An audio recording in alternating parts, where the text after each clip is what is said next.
24 अगस्त 2001 flight number A236 जमीन से हजारों फीट की ऊंचाई पर अटलांटिक ओशियन के बीचों बीच प्लेन के दोनों इंजन बंद हो जाए और नीचे सिर्फ पानी ही पानी दिखाई दे रहा हो और इस सिचुएशन का सिर्फ एक ही अंजाम दिखाई दे रहा है, वो है मौत। क्या इस प्लेन का कोई चमत्कार्य अंत होगा?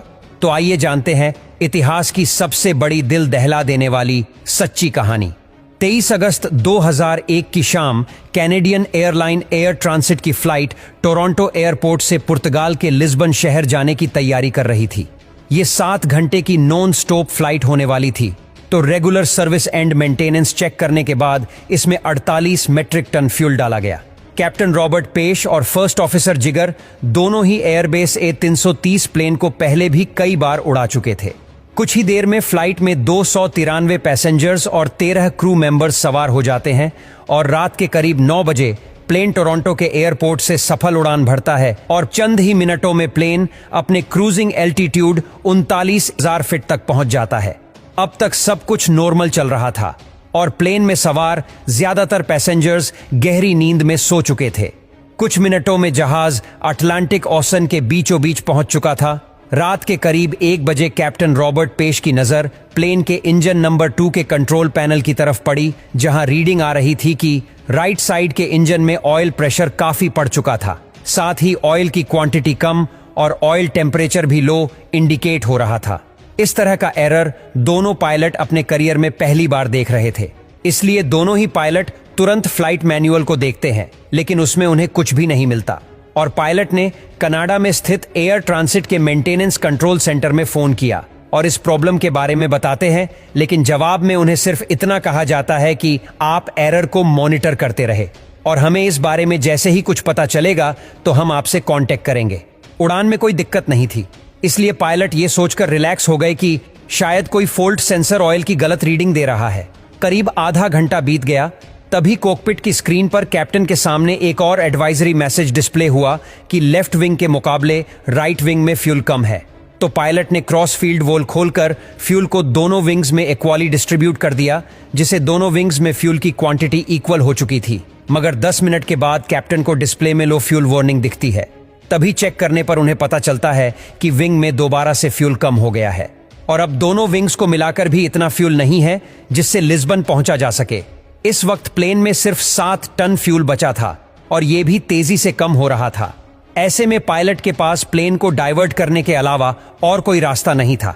तभी उन्होंने अपने सबसे करीबी टेरेसीरा आइलैंड में मौजूद लार्जेस एयरपोर्ट पर लैंड करने का डिसीजन लिया और तुरंत ही वहां के ट्रैफिक कंट्रोल से कांटेक्ट करके पूरी बात बताई। लेकिन दोनों पायलट को यह सवाल खाए जा रहा था कि आखिर फ्यूल कम क्यों हो रहा है और क्या हम लार्जेस एयरपोर्ट पर पहुंच भी पाएंगे या फिर नहीं। अब कंडीशन ऐसी थी कि हर 5 मिनट में 1 टन फ्यूल खत्म हो रहा था। अब उनके पास सिर्फ 25 मिनटों का फ्यूल बचा था, जिससे टेरेसीरा आइलैंड पहुंचना भी मुमकिन नहीं था।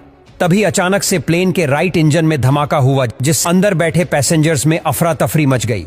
तभी कैप्टन ने पैसेंजर्स को शांत बैठने की रिक्वेस्ट की। प्लेन में अब 4.5 टन फ्यूल और सिर्फ 1 इंजन बचा था, जिससे इतने बड़े प्लेन का क्रूज करना मुमकिन नहीं था। ऐसे में प्लेन का एल्टीट्यूड धीरे धीरे कम होने लगा। अब प्लेन में सिर्फ 600 ग्राम फ्यूल बचा था और वो भी अब अपनी मंजिल से 240 किलोमीटर दूर था। तभी कैप्टन को जिसका डर था वही हुआ। प्लेन का लेफ्ट इंजन भी अपने फुल ट्रस्ट पर चलने की वजह से जल गया और अब फ्लाइट बगैर किसी इंजन के अटलांटिक ओशन के ऊपर ग्लाइड करने लगा। अब लार्जेस्ट एयरपोर्ट 120 किलोमीटर की दूरी पर था। प्लेन 3000 फीट तक नीचे आ गया था। अब अगर प्लेन ग्लाइड करते हुए एयरपोर्ट तक नहीं पहुंच पाता तो उसे पानी में ही लैंड करना पड़ता। अब सब कुछ प्लेन के बीच कंट्रोल पर निर्भर था, जिसे पायलट मैन्युअली लिवर से कंट्रोल कर रहे थे। कुछ मिनटों बाद प्लेन और एयरपोर्ट के बीच का डिस्टेंस 15 किलोमीटर तक पहुंच चुका था। इतने डिस्टेंस पर फ्लाइट का एल्टीट्यूड 3000 फीट रखने की सलाह दी जाती है, जबकि इस प्लेन का एल्टीट्यूड 13,000 फीट था। अब पायलट ने वहीं पर 1360 डिग्री टर्न लगाया, जिससे प्लेन और एयरपोर्ट के बीच का डिस्टेंस तो उतना ही था, लेकिन एल्टीट्यूड 8000 फीट से कम होकर 5000 फीट तक पहुंच चुका था, जो रेकमेंडेड लेवल से अब भी 2000 फीट ज्यादा था। इसलिए पायलट ने प्लेन को एयरपोर्ट के रनवे की तरफ मोड़ा और फिर कुछ एस टर्न्स लगाए।